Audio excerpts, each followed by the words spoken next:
있습니다. 그래서 유동성 부분에 대해서는 그죠? 이전에 영상이 있는데 현재 국내 시장에서 지금 공매도는 안 되고 있습니다. 그럼 공매도는 금지 상태죠. 그렇기 때문에 어떻게 되냐? 개인이 중심으로 시장을 이끌어가고 있더라. 개인 중심의 시장이 이끌어가고 있죠. 그러면 결국에 우리가 역추적해가지고 어떻게 하냐? 아, 모든 자금이 개인으로부터 나온다고 가정을 할 거예요. 오늘은 모든 자금이 개인으로부터 나온다고 가정을 하고요. 그리고 그걸 가지고 또 어떻게 할 거냐? 그래서 과연 개인의 자금력으로 어디까지 갈 수 있을까라는 거를 우리가 한번 예측을 해볼 겁니다. 그래서 그거를 가지고 하는 게 이번에 4회 4분기는 아니고요. 3회 4분기 2020년 3, 4분기까지의 금융 잔액 분석을 지금 한국은행에 가면 나와 있습니다. 그래서 그걸 가지고 1차적으로 할 거고요. 두 번째는 12월 30일까지의 그 주식 예탁금이고요. 신용 그리고 주담대 주식담보대출 요거 세 개를 가지고 진행을 하겠습니다. 그래서 지금부터 한번 시작해 보겠습니다. 네, 지금 이제 한번 보시게 되면 주식 시장입니다. 위쪽을 보시면 이제 세 개가 보이는데 지금 이렇게 보시면은 지분증권 투자 펀드, 거주자 발행 주식, 비거주자 발행 주식 모두 올라가는 거 볼 수 있어요. 그러니까 지금 보시게 되면 이 지분증권 투자 펀드 모두 합쳐서 이만큼 올라간 거고요. 그죠? 비거주자 발행 주식, 해외 주식 2020년 1분기부터 유입면 상승 보였다. 그죠? 2020년 그러니까 해외 주식 붐은 지금 이제 코로나 이전에 시작된 것도 있지만 코로나 이전에부터 시작된 것도 있다. 이렇게 보시면 되고 거주자 발행 주식 역시 2019년 1분기 한 3분기쯤에 좀 빠지고요. 2019년 4회 4분기부터 어떻게든 자금이 좀 유입됐다고 볼 수 있습니다. 그래서 보시게 되면은 어, 자금이 천천히는 들어오고 있었습니다만은 2020년 2분기부터 확실하게 자금이 팍팍 꽂히는 거를 여러분들 볼 수 있어요. 그래서 어떻게 본다? 동학개미가 많이 들어왔긴 많이 들어왔구나. 근데 어느 만큼 들어왔을까? 어느 만큼 들어왔냐? 바로 2009년 금융위기 리만 브라더스의 거의 지금 수준은 2배 정도 된다. 이렇게 지금 차트상으로 확인이 되고 있습니다. 굉장히 많은 거예요. 펀드도 들어가는데 여기에는 ETF도 들어가기 때문에 여러분들 요거 뭐 펀드 안 하는데요. 하지만 ETF 사신 분들도 결국에는 이런 자산 매수했다. 이렇게 보시면 될 것 같아요. 2007년과 비교하지 않는 거는 금리 상황이 다르기 때문에 비교하지 않습니다. 자, 그렇게 보셔가지고 증권회사 우리가 증권회사 저번에 우리가 또 말씀을 한 게 금융회사의 회계 처리. 금융회사는 뭐죠? 나의 자산이 나의 부채고 나의 부채가 나의 자산이죠. 현금이 영업이기 때문에 그걸 봤을 때 어떠냐? 2009년, 2011년, 2012년부터는 뭐 크게 늘지 않다가 그죠? 2016년부터 2020년까지 이때가 뭐죠? 이때가 테이퍼링이냐 아니면 양적 완화인가 라는 여기서 지금 그 앨런 의장하고 뭐 이런 분들이 페드에서 왔다 갔다 하고 그죠? 여기서 유로존 금융위기도 있었죠. 그죠? 여기서 이제 드라기 씨가 여기서 뭐 그런 얘기를 하면서 어쨌든 한국 주식시장이 이 끌고 가는 투자 펀드하고 증권기관 이 두 쪽에서는 계속 어떻게든 자금은 안 들어와도 뭐 빚을 내서라도 우리가 영업을 늘렸다 뭐 이렇게 볼 수 있겠죠. 그죠? 아주 우리가 이제 본 것만큼 성장을 잘 하고 있다 뭐 이렇게 보시면 될 것 같습니다.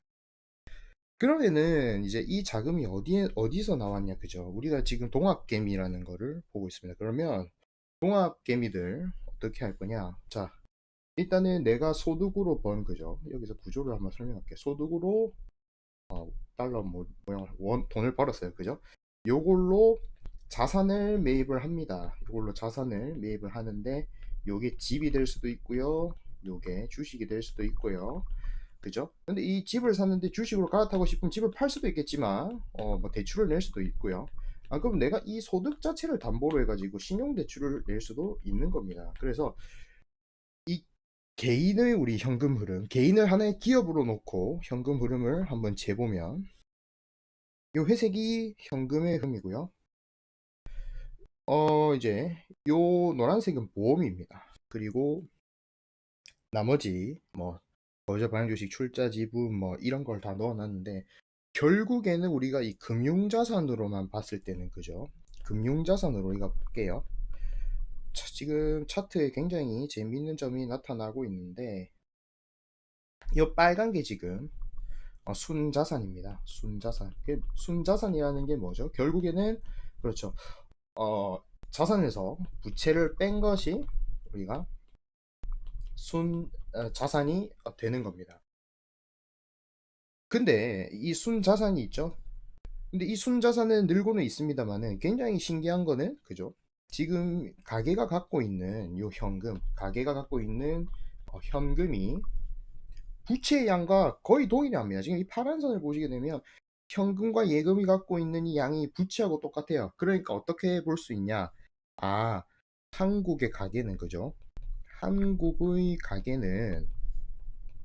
가게는 아까 우리가 했던 그 소득 그게 아니고 소득에서 창출되는 현금이 그죠? 저축되는 요것보다 훨씬 많은 부분을 차지하는 훨씬 중요한 부분은 바로 대출을 보면 요게 현금 유동성으로 흘러가는 거예요. 이 현금 유동성이라는 것 자체가 대출로부터 나타나는 걸 우리가 볼 수 있습니다. 모든 대출 다 합친 거예요. 단기 대출, 장기 대출, 카드론 뭐 이게 다 합친 겁니다. 이렇게 진행을 한 거고.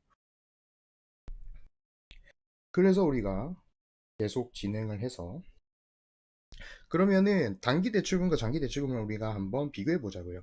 지금도 보시게 되면 장기 대출이 단기 대출보다 훨씬 많은 거를 우리가 알 수 있습니다. 이 장기 대출은 주로 주택 담보 대출이 되겠고요. 요거는 요즘 뭐 영끌한다는 신용 대출이 되겠습니다. 물론 여기 신용 대출이 지금 좀 빠르게 늘긴 했습니다만 메인 아 정말 이때 당국이 우려할 정도죠. 당국이 우려할 정도의 상당한 양을 갖고 있고 상당한 퍼센테이지를 갖고 있는 게 뭐다? 주택담보대출. 결국에는 우리 젊은 사람들이 영끌을 한다고 해도 결국 이 양 자체는 주택담보대출이 압도적으로 많다. 이게 뭐 생활비로 넘어갈 수 있겠지만 결국에는 우리가 주택담보대출을 메인으로 사용하고 있다는 것을 지금 이 차트에서 한번 볼 수 있습니다. 그래서 생각보다 주택담보대출 우리가 영끌 신용대출이라고 하지만 이 절대적인 양을 비교를 했을 때는 주택담보대출이 훨씬 많다. 뭐 이거를 여기서 지금 파악을 했어요. 그러면 그렇게 빚을 내고 우리가 아까 전에 빚을 내고요, 그죠? 빚을 내고 소득으로 이런 현금을 만들었습니다. 현금을 만들고 나서 요 현금으로 과연 어떤 것을 매수했을까요? 라는 질문을 우리가 던져볼 거예요. 요 질문 우리가 던졌을 때 현금은 보십시오. 현금은 많이 상승하지 않다가 2020년 1, 4분기에 한번 크게 한번 늘었다가 지금 줄어들고 있어요. 아마 뭐 주택을 매매했다든지 뭐 이런 이유에서 현금이나 예금 자체가 좀 늘을 수도 있고 그거에 대한 이슈는 따로 찾아봐야겠죠. 여튼 대출을 내면 또 현금이 많아지는 거니까요. 또 대출을 내서 예금 계좌 갖고 있으면 현금이 많아지는 겁니다. 근데 지금 그런 자산들은 뭘로 샀냐 하면 거의 봤을 때 일단 보험이 월간 납입되는 금액이 있지만 월간 납입되는 금액이 있으니까 보험은 늘게 되고요.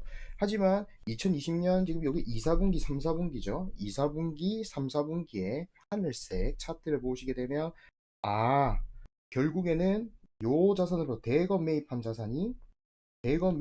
자산이 무엇이냐면은 바로 그거죠. 요거죠. 지분증권 투자펀드, 그러니까 주식하고 펀드를 샀구나.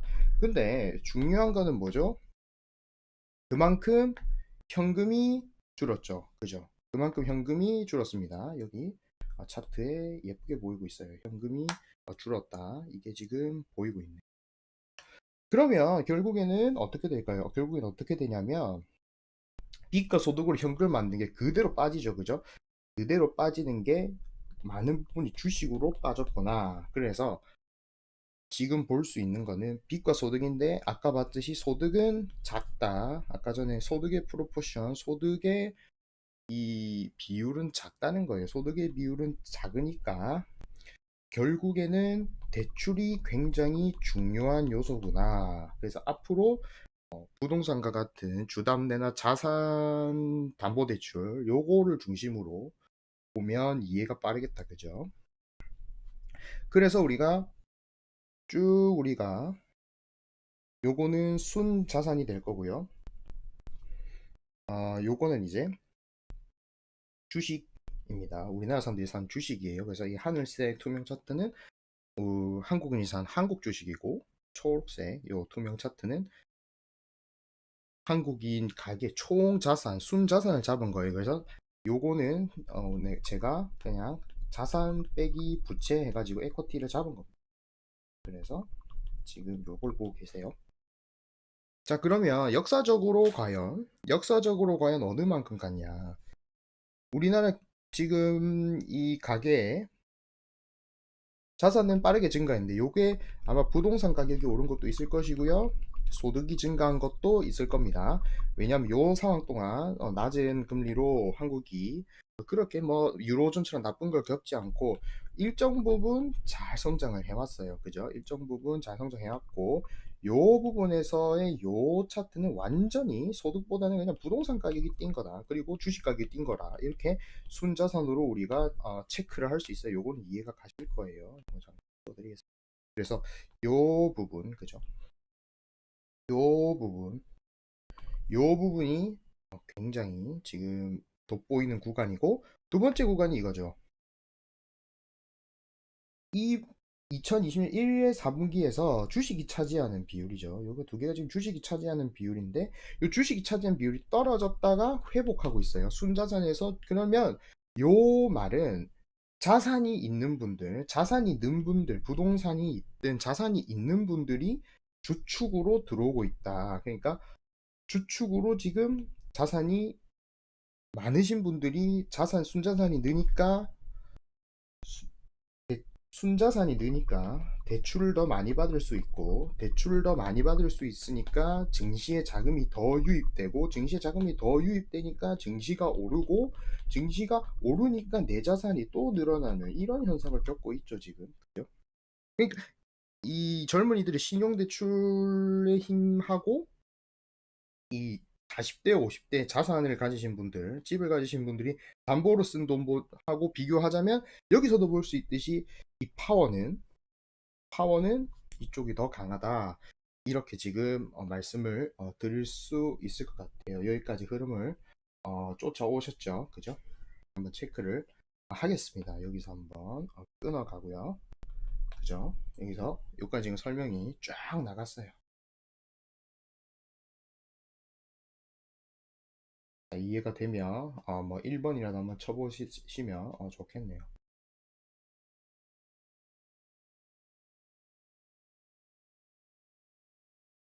좋아요. 그러면 요거 가지고 우리가 얘기해 보자고요. 자, 우리가 정리한 거. 자, 우리가 정리한 겁니다. 아까 그 차트 똑같은 차트입니다. 자, 한번 생각을 해보자고요. 그죠? 지금 우리가 자산이 이만큼 늘었어요. 그죠? 자산이 이만큼 늘었으니까 요거를 그대로 여기에 갖다 대고 요 수준의 지금 순자산의 국내 주식 플러스 해외 주식 비율 요걸로 우리가 볼 겁니다. 그래서 해외 주식으로 우리가 투자를 많이 했다고 치고 테슬라도 많이 사고요. 마이크로소프트도 많이 샀어요. 그래서 이 비율이 이까지 치고 올라간다고 우리가 가정을 하면 요게 지금 금액이죠. 그러면 아주 보수적으로 봤을 때 200억에서 200조에서 많이 보면 그죠? 뭐 250조 정도 볼 수 있을 거예요. 300조 가량. 그러면 코스피가 어느 정도 오르냐? 그렇다면 뭐 많은 사람들이 증시에 들어와서 지금 이 정도 비율로 투자를 한다. 그러니까 이게 무슨 말이냐면 지금 대출이 나오는 돈이 대부분이 증시에 유입되는 거예요. 우리가 생활비로 쓰지 않고. 그거를 가정을 했을 때 과연 어떻게 될 거냐? 그거를 가정했을 때 과연 어떻게 될 거냐? 그 돈이 유입되는 게 지금 요게 단위가 10억이거든요. 만약 계산을 해보면 이렇게 들어오면 한 200조에서 300조는 그냥 들어올 수 있다는 거예요. 단기적으로. 그렇게 봤을 때 코스피나 코스닥 지수를 계산해 가지고 요게 제가 계산한 게 12월 30일 기준인데 그거 더해보면 코스피가 뭐 모로라 한 3366포인트고 이 코스닥은 약간 개소리예요. 그냥 똑같이 493포인트를 계산한 거니까 그건 좀 안 맞을 수 있는데 최소 3366포인트는 갈 수 있는 거예요. 최대한 안 좋은 거래를 해서 돈으로 밀어 올리더라도 4,366포인트가 될 거고요. 그 이후에 어떤 것이 들어올 수 있냐? 그 이후에 뭐 배당도 들어올 수 있고요. 그리고 코스피라는 것 자체가 시가총액 1조를 올리려면 1조의 자금이 필요가 없어요. 왜냐하면 요게 뭐 대주주 지분이 있어가지고 실질적으로 요것보다 더 많이 오를 수 있습니다. 이런 가격, 이런 현금이 들어오면. 그래서 순수 실적 없이 유동으로만 밀어도 최소 아주 보수적이면서도 그냥 적당한 수준의 분석을 한다면 3366포인트는 깔고 간다. 그래서 추세를 통과했기 때문에 어쨌든 대출도 늘어나고 있고요. 3366포인트는 볼 수 있는 거예요. 그러면 여기서 우리가 지금 신용에 대한 그저 이야기했죠. 신용과 대출. 그래서 오늘 주제는 늘어나는 신용, 늘어나는 대출에 대한 내용도 지금 포함이 돼요. 그래서 새로운 챕터로 넘어갑니다. 자, 주식은 그죠? 주식은 현금으로 살 수가 있고 요거를 가지고 신용을 끌어다 쓸 수도 있고요. 요거는 증권회사의 신용을 갖다가 증권회사의 신용도를 내가 공여를 받아가지고 사용하는 겁니다. 그래서 신용은 요 회사 주권에 대한 일정 담보를 적용받고 여기서 마치 대출기관처럼 대출해줘서 내가 현금 플러스 알파를 살 수 있는 거죠. 증권 증권 담보 대출, 그죠? 증권 담보 대출은 그냥 이거에 대한 담보만 잡는 거예요. 그래서 이 증권회사 신용 공여가 없고 요거 가지고 증권회사가 다른 기관에서 차입을 하는 겁니다. 요거의 신용도만 가지고 다른 쪽에서 차입이 들어오는 거예요. 그래서 조금 원리는 다르지만 어쨌든 뭐다 플러스 알파를 할 수 있다는 것은 공통점이 있습니다. 그래서 이게 이제 어디에 있냐? 금투협에 가면 데이터가 잘 나와 있으니까요. 한번 확인해서 뭐 또 참고하면 좋겠죠.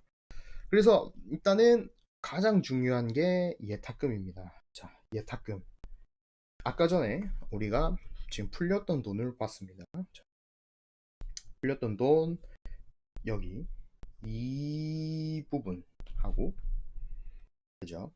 들어가는 대출 부분, 요 부분이 증시에 우리가 뭐 키움증권 계좌로 딱 입금되는 순간, 그죠? 예탁금으로 잡히게 되죠.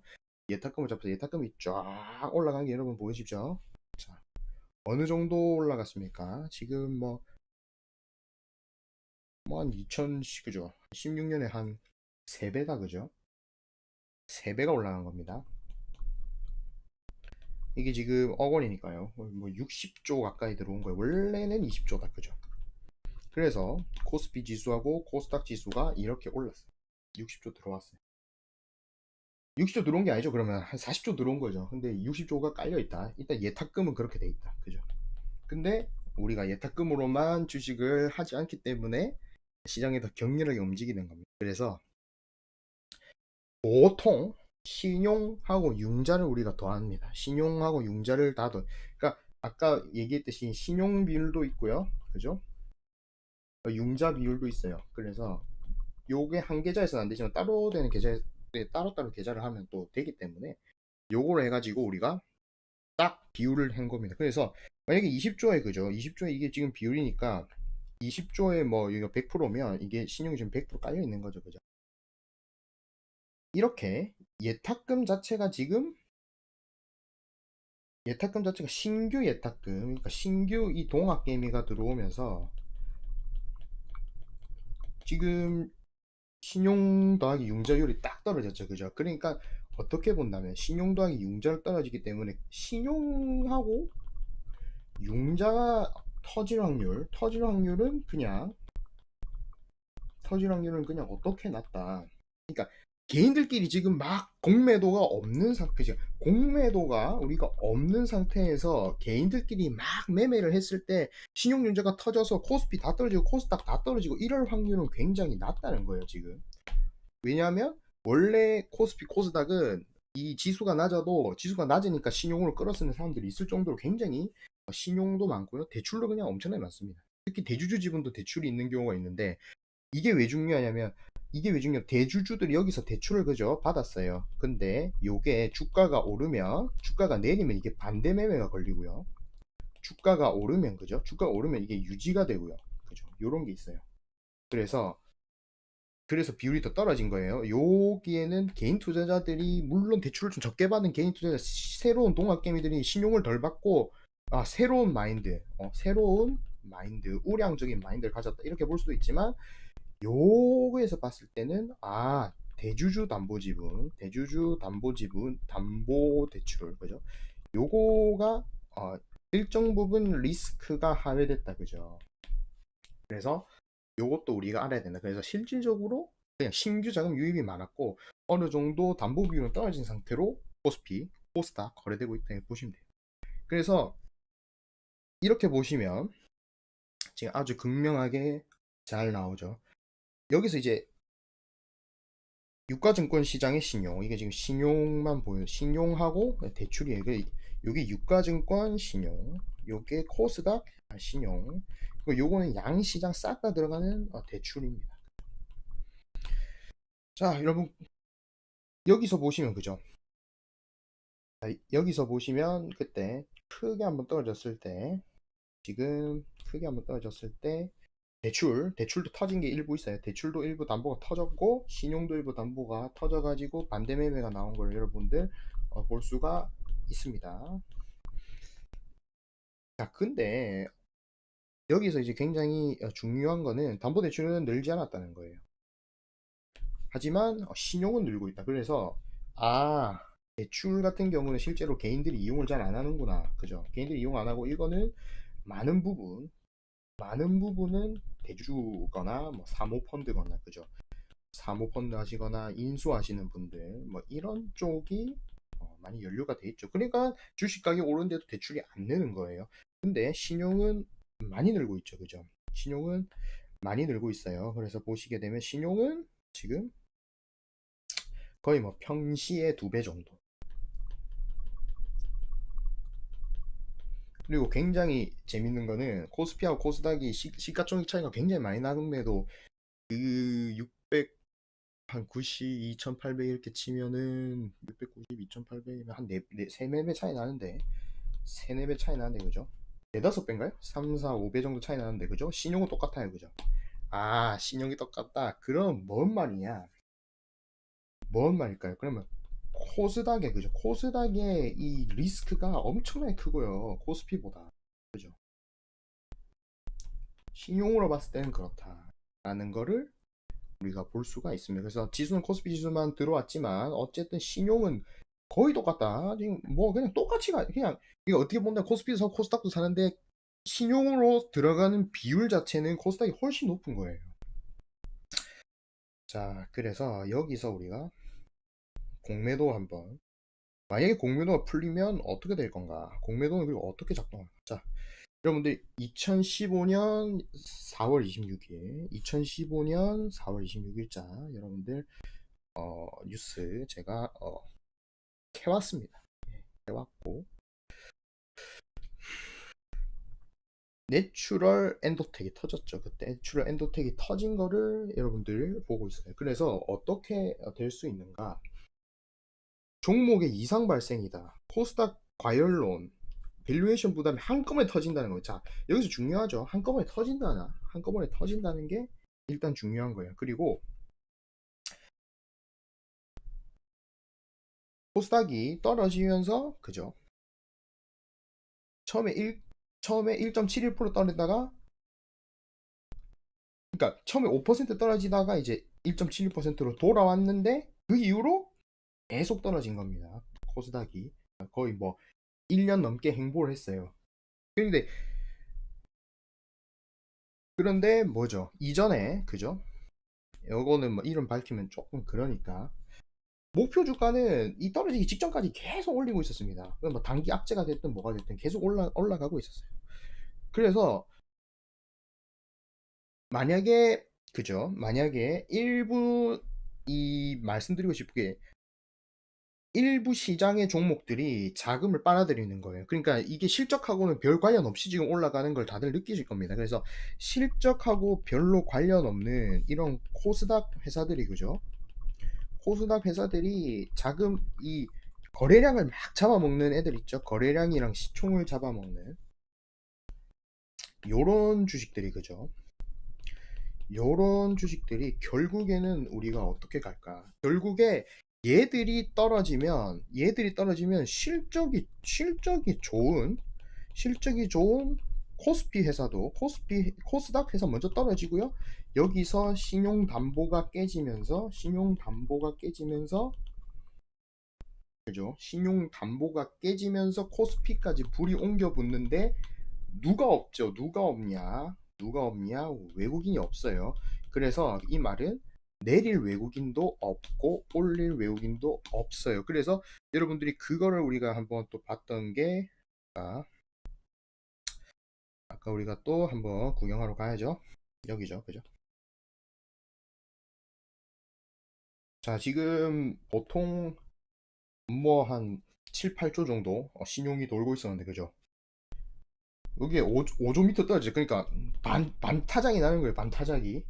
그러면 이게 그대로 반타작이 나면 이까지 떨어지죠. 그러면은 그러니까 잠재 물량이 코스닥 코스피 1대1로 나오죠. 지금 코스닥 코스피가 1대1이에요. 그냥 이론상으로 코스닥 7조 코스피 7조인데 실제로 터지는 걸 보면은 이쪽이 더 많아요. 그래서 한 3대2나 뭐 4대3이나 한 그 사이로 계좌가 반대 매매되는 걸 이런 볼 수 있어요. 그러니까 지금 똑같은 동화 게임이라도 코스피에 들어가 있는 동화 게임이하고 코스닥에 들어가 있는 동화 게임이는 성격상에 조금 차이가 있구나. 그죠? 그거를 우리가 느낄 수 있어요.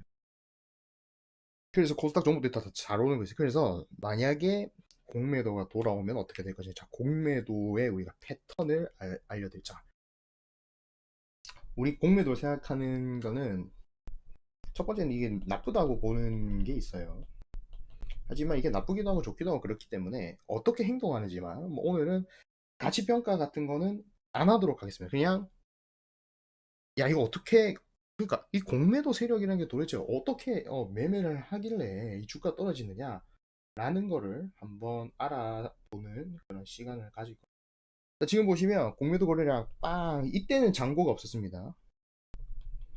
이때는 잔고라는 게 없었어요. 그래서 이후에 또 딴 걸 하나 더 보여드릴게요. 자, 공매도 거래량 빵 늘죠, 그죠? 그리고 안 늡니다. 야, 주가 안 떨어지네? 안 늘어요. 그죠? 또 올라가다가 공매도 흐름 빵 나오는데 떨어지다 다시 급등하죠, 그죠? 또 공매도 흐름 나오다가 또 빵 급등하고 떨어지면 또 공매도 살짝 늘었다가 또 올라가면 빵빵빵 하죠, 그죠? 이게 무슨 말이냐 하면 각 투자자마다 그죠? 각 투자자마다 A사의 어떤 경쟁 회사들을 쫙 모아놓고요, 그죠? B, C, D, E, F 이렇게 모아놓고 얘가 너무 많이 가버리면 얘를 사고 얘를 숏을 하는 거예요. 그죠? 롱숏을 많이 하고 있고요. 첫 번째. 두 번째는 얘가 본질 가치보다 너무 많이 올라갔다. 그러니까 얘를 그냥 팔면 언젠간 먹겠지 하고 들어오는 겁니다. 그래서 어떤 분들은 이 점이 비싸다. 어떤 분들은 이 점이 비싸다. 어떤 분들은 이 점이 비싸다. 이렇게 하는데 보통의 공매도라는 거는 그죠? 공매도 같은 거는 뭐냐면 여기를 잘 잡을수록 수익이 극대화됩니다. 그죠? 여기를 잘 잡을수록 수익이 극대화돼요. 그리고 더 안전합니다. 그래서 어떻게 되냐면 샀는데 안 떨어지면 청산하고요. 샀는데 안 떨어지면 청산하면서 원래 주가가 이렇게 올라갈 거에 된다면 요렇게 올라가게 요런 거를 자기들이 한번 만들어 보면서 테스트, 주주들의 강성력 같은 걸 테스트를 하는 거예요. 그래서 결국에는 내가 돈을 크게 잃지 않으면서 요렇게 하면서 결국에는 내가 반대편에 있는 회사는 또 샀잖아요. 그럼 얘가 오르고 그리고 얘도 올랐으면 나는 맨징이 되는 거예요. 나는 어차피 돈은 캐피탈은 계속 살아있죠. 그죠? 그러니까 여기서도 나 로스 0%고 여기서도 로스 0%고 여기서도 로스 0%인데 여러분들은 여기서 대여 수수료 연 2%뭐 3% 이렇게 받아가죠. 그죠? 주식 대여 수수료를 받는 거예요. 이 사람들은 결국에는 뭐 한 달 썼다 이러면은 뭐 마이너스 0.1%뭐 이런 식으로 나오고 0이 될 수도 있고 롱숏을 잘했으면 이게 플러스로도 될 수 있는 구조가 된 거예요. 그래서 돈을 잃지 않는 선에서 공매도하고 청산하고 하다가 이게 이 뒤에 팍 박살이 나면 여기서 돈을 다 가져가는 겁니다. 그러니까 얘들이 하락을 부추기는 면도 있지만 결국에는 얘들은 안 떨어지면 바로 청산해요. 안 떨어지면 바로 청산해요. 이게 안 떨어져서 계속 청산하고 계속 위로 보내는 이 현상이 뭐야? 어디서 나타났냐? 이게 바로 셀트리온에서 그죠? 나타났죠. 야, 단기적으로 안 떨어지니까 청산하. 단기적으로 안 떨어지니까 청산해. 그러니까 이렇게 올라가야 될 주식이 이렇게 올라가죠. 그죠? 그러니까 얘가 실제로 좋은 회사일 경우에, 그러니까 공매는 좋은 회사일 경우에, 그죠? 내가 정말 좋은 회사를 확신했을 때는 개미한테는 기회가 됩니다. 그죠? 근데 이게 고평가를 유지해야 된다. 그죠? 주식이 조금 높은데 추세를 유지해야 돼. 뭐 빨간봉, 뭐 5일선을 탔어. 뭐 이런 거는 바로 박살냅니다. 공매도 들어오면 특징이 일단 얘들은 보세요. 단기간에 좀 떨어지는 걸 시작을 하고 싶어 하죠. 얘들이 들어오면 1번, 우리나라가 정말 싫어하는 이유가 이게 얘들이 와서 차트를 박살을 냅니다. 그죠? 한국 사람들이 좋아하는 게 뭔 줄 알고 차트를 박살을 내요. 5일선 같은 거 다 부숴가지고 개인들이 보고 야 이거 팔아야겠다 이런 심리를 느끼도록 심리적으로 하게 됩니다. 두 번째는 이게 큰 종목일 경우 선물도 건드리고요. 주식 개별 선물이 살아있으면 선물도 건드리고요. 내가 모르는 걸 하는 거예요. 옵션도 건드리고요. 그래서 이 공매도 세력이 오면 이런 것까지 건드려서 주가 예측이 안 돼요. 그리고 호가창 마지막으로 호가창이 난리가 나죠. 그죠? 호가창이 난리가 납니다. 그래서 이런 것 때문에 여러분들이 싫어하는 거고요. 당연히 공매도 세력들은 이 한국이 워낙에 이 선물 거래량이 너무 이거는 선물 거래량이 하도 많아가지고 선물 거래량이 정말 많아요. 한국 이 파생 시장 경우 다른 뭐 시장보다 이런 게 많기 때문에 그걸 좀 이용하는 그런 습성이 있어요. 그래서 그거는 공매도 나중에 또 부활하면 또 말씀을 드리는 게 좋을 것 같아요. 그래서 요거는 이제 신라젠입니다. 신라젠. 자, 여러분 신라젠을 보시고 계세요. 자, 보십시오. 여기서부터 공매도가 시작됩니다. 야, 이거 뭐, 야, 2만 원 이거 말도 안 된다고 처음에 들어오죠. 이거 유지해요. 그죠? 유지하다가 빡 늡니다. 이게 늘고 청산되는 게 보이시죠? 지금 요 점에서 청산되는 게 보이시죠? 그죠? 요 점에서 청산이 되는 거예요. 그러니까 보세요. 여기서 차트를 이게 지금 여러분들 가서 주식 차트 보시면 돼요. 여러분들 주식창 켜서 이게 한국 거래소에서 이 공매도 포털에서 따온 겁니다. 그래서 이거를 무너뜨리기 위해서 단지 요거를 박살내기 위해서 이게 들어왔는데 야 박살 안 나니까 다시 털고 나가죠. 그럼 얘들이 요만큼 손실 본 거예요. 그죠? 하지만 또 다른 어떤 뭐 애널리스트들이 야 이거 아니야 이거 약 안 돼 하면서 더 들어오죠. 하지만 주가가 소수니까 바로 청산하죠. 또 뭐 안 좋은 소식이 났으니까 또 공매도 하죠. 공매도 하는데 주가가 떨어지면 공매도는 당연히 청산 안 되고 계속 늡니다. 추세를 이미 탔기 때문에. 그러면서 거래 정지될 것 같으니까 거래 정지되면 주식을 못 갚죠. 그러면서 완전히 공매가 청산되고 나오는 모습이에요. 자, 여러분들 그러니까 완벽하게 말이 들어맞죠. 공매는 주식을 이렇게 가는 걸 떨구는 게 아니고 이렇게 가는 요렇게 이론적으로 5일선 타고 가는 애를 요렇게 갑니다. 차트 다 박살내면서. 그러니까 여러분들이 다음 이 공매에 대한 그런 분석을 하실 때 뭐 이렇게 될 거다 이런 거를 이런 차트를 한번 대보시고 이렇게 분석하면 잘 보일 거예요. 그래서 뭐 공매에 대한 이야기를 했는데 결국에는 무엇이냐? 공매가 들어와서 공매가 이제 공매도가 시작이 되면 이런 이전에 내추럴이 뭐 신라젠 뭐 이런 친구들이 먼저 타겟이 될 거고요. 거기서 줄싸움이 시작됩니다. 줄다리기가 시작되죠. 그죠? 우리에게 좋은 점이 하나 있습니다. 하나 있어요. 뭐냐? 우리는 원화가 강세예요. 원화가 강세. 원화 강세니까 달러가 들어왔을 때 바뀌는 원화는 줄어드는 게 맞죠? 그렇기 때문에 화력이 약간 약할 겁니다. 화력이 약해요. 대신 뭐 유럽 애들은 똑같아요. 근데 유로에서 원화 들어오는 건 똑같기 때문에 뭐 CS라든지 UBS라든지 이런 친구들은 같은 파워를 가질 거예요. 그래서 얘들이 떨어지면 신용이 터지면서 거래가 될 수 있다. 그래서 이거 2015년 다시 말씀을 드리러 갈게요. 2015년에 과연 어떤 종목들이 시총 상위였냐? 살아있는 친구들 한번 보겠습니다. 자꾸 튕기네. 자, 삼성전자 아직 1등이죠. SK하이닉스 1등이죠. 한국전력 얘 내려갔어요. 그죠? 네이버 올라왔죠. SK텔레콤 네 내려갔습니다. 현대차 먼 길을 갔다 왔어요. 먼 길을 갔다 왔죠. 기아차 먼 길 갔다 왔죠. LG화학 올라갔죠. 아모레퍼시픽 내려왔어요. 코스피는 그래도 어느 정도 그죠? 어느 정도 이게 2015년 거거든요. 그래도 이게 될 놈은 되고 안 될 놈은 안 되는구나 그죠? USU, DST, 업스탁 업, 다운스탁 다운이구나. 근데 이거 지금 보실게요. 자, 셀트리온 일단 살았어요. 셀트리온은 어쨌든 살았다. 컴투스 완전히 내려갔죠. 내추 엔도테 없어졌어요. 다운 카카 올라왔죠. 동서 내려갔죠. CJENM 옛날에 그 CJENM 아니죠. 그죠? 하지만 얘는 뭐 유지하고 있다고 치죠. 파라다이스 얘는 뺍시다. 얘는 잘 나가다가 얘는 그냥 코로나 때문에 자기 잘못이 아니에요. 그죠? 자기 잘못이 아니죠. 삼성 NS 이거 없어졌고 GS 홈쇼핑 뭐야 홈쇼핑 맞죠?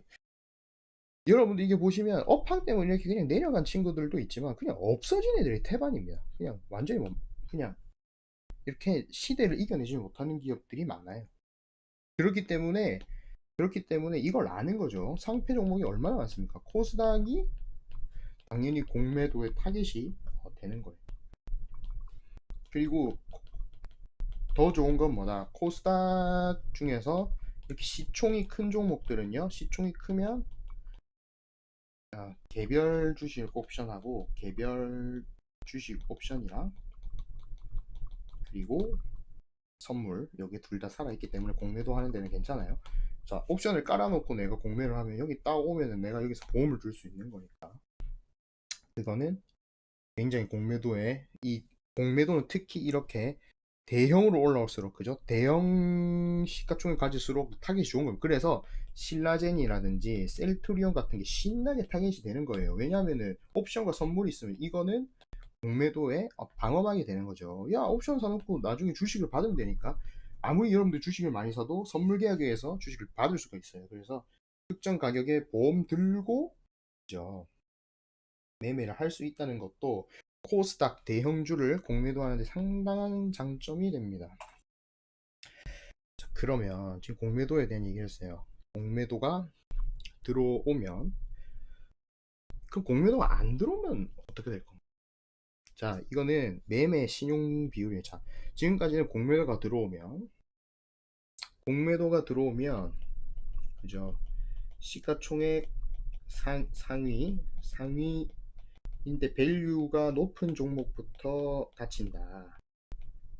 뭐 박셀이라든지 뭐 계속 올라가는 이런 친구들의 당연히 외국 회사보다 밸류가 높기 때문에 그거는 타겟이 될 거다. 근데 만약에 이게 연장이 된다. 공매도 금지가 연장이 된다면 어떻게 될 것인가? 이게 지금 매매 신용 비율이에요. 5일 가중 평균을 낸 거예요. 그래서 거래량이 많으면 많이 반영을 하고요.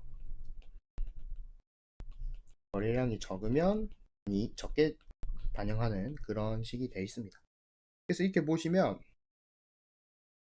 이렇게 신용이 사라지는 날 여러분들 지수가 크게 흔들린 거를 볼 수 있습니다. 코스닥 지수예요. 고점도 잡아요. 이렇게 고점도 잡습니다. 코스닥 지수는 이렇게 지금 신용이 빠지는 거는 고점도 잡습니다. 그래서 그 만약에 이게 실제로 랠리가 계속 지속이 된다고 해도 실질적으로 이 파티를 끝내는 이 종은 파티에 이렇게 알람을 울리는 종은 바로 이 신용이 늘지 않으면 신용이 늘지 않고 이렇게 빠지는 흐름이 막 10일에서 15일 정도 이렇게 보이게 되면 그거는 파티를 끝내는 어떤 단초가 될 수 있다는 거예요. 왜냐하면은 여기는 이 신용을 쓰는 분들, 코스닥 하는 분들이 뭐 증권 방송이라든지 뭐 동호회 유료방 뭐 이런 거 많죠. 이런 쪽에서 상투 같은 거를 인식을 좀 하는 경우가 좀 더 빠르죠. 이 개인의 심리를 조장하시는 분들이 이분들이 뭐 잘하는 걸 수도 있고 잘하기도 하죠. 당연히 개인 투자보다는 잘하죠. 잘하기도 하지만 이분들이 방송에 나와가지고 투심을 자극합니다. 투심. 그래서 여러분들이 신용이 대거 빠진다는 거는 결국에 코스닥 시장에서 좀 조정이 온다고 조정이 좀 많이 올 거예요. 조정이 좀 많이 온다고 봐야 되고 그거가 코스피로 좀 이동을 해서 코스피도 어느 정도 떨어진다. 하지만 어떻다. 처음에 우리가 펀더멘털적으로 이 얘기했듯이 순자산도 늘고 그죠? 순자산도 늘고 대출도 늘고 요만큼 공간이 있기 때문에 이전처럼 코스피가 꽝 떨어지진 않을 겁니다. 그래서 몇 가지 시나리오가 있는데 쫙 올라가다가 뭐 엄청 큰 시가총액 가진 거 뭐 HLB 뭐 다음 카카오 셀트리온 그죠? 박셀 이런 친구들이 개인의 돈을 막 굴리면서 시총이 올라가다가 떨어져서 유지하는 방법이 있고 두 번째는 그죠? 조정이 와서 이렇게 유지를 우리가 하고 있는데 여기서 공매도가 와가지고 계속 이렇게 뭔가 노이즈를 만들다가 뚫릴 수도 있고 다시 갈 수도 있고 그죠? 요 두 가지의 방향이 있다는 거예요. 다만 코스피는 그런 흐름에서는 자유로워요. 그죠? 그런 흐름에서는 부분 자유롭다. 하지만 얘는 실적이 중요하다. 결국에는 삼성전자하고 하이닉스가 얼마나 실적을 내주는가가 관건이 되겠죠. 그래서 이후에는 실질 경기를 따라가는 게 아니고 기업의 개별 기업 실적으로 이 대형주 코스피는 그런 의미에서 부분 자료로 좀 대형주를 따라갈 거고요. 만약에 실적이 안 나온다. 이러면 코스닥 대형주랑 똑같습니다. 코스닥 대형이랑 똑같아요. 엄청난 공매가 쏟아질 수가 있습니다.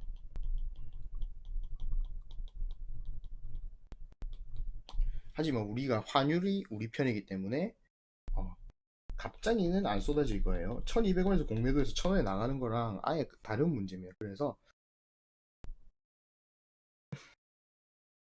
그래서 아까 이제 말씀을 이제 처음에 이제 또 말씀드린 것처럼 우리가 결국에는 꽁쳐놓은 현금이 없고요. 거의 우리나라 이 가게는 돈을 묶어 놓는 거를 볼 수가 있어요. 그래서 만약에 이제 대출이 묶이거나 이랬을 때 부담대가 더 심하게 묶이거나 이랬을 때도 문제가 발생할 수 있고 이후에 이게 대출의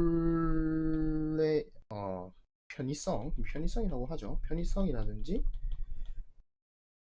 대출 편의성이라든지 부동산 가격 요거에도 영향을 서로 이 주식과 이제 상호간에 영향을 미칠 수 있다는 겁니다. 이것도 상호간에 영향을 미칠 수 있고 실질 경기보다는 요런 어떤 금융시장의 경기가 먼저 미칠 거고 코스피는 공매가 풀리지 않으면 실적은 약간 무시를 할 수가 있지만 공매가 살아서 공매가 풀리면은 실적이 엄청나게 따라갈 수밖에 없다는 거예요. 그렇게 여러분들이 아시면 될 것 같고요. 실질적으로 단기 대출이 늘었고요. 단기 대출은 월간 상환해야 되는 금액이 좀 있기 때문에 아마 지금 젊은 친구들 소득도 작기 때문에 이제 20대가 주도하는 장이 아니고 아무래도 이 장세부터는 요 지수 때부터는 중장년층이 주도하지 않나. 그래서 막 삼성전자 7% 올라가고 현대차 20%막 올라가고 이해를 할 수 있습니다. 그런 종목을 사는 걸 좋아하시죠.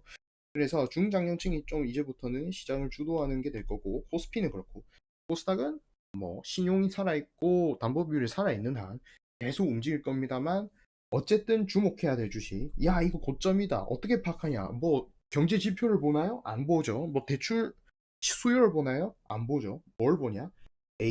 HLB는 뭐가 뭐 어떤 게 있으니까 셀트리온, 박셀바이오 이렇게 거래량이 많은 종목들이 상한가 계속 가다 갑자기 뭐 내추럴 엔토텍이나 신라젠처럼 하한가 한 번 가고 꺾여서 밑에서 반등하지 못하고 거래될 때 그때가 코스닥이 어쨌든 상투를 잡았다. 그리고 그 이후에는 외국인이나 이런 새로운 수급이 없으면 그러니까 새로운 수급이 없으면 그죠?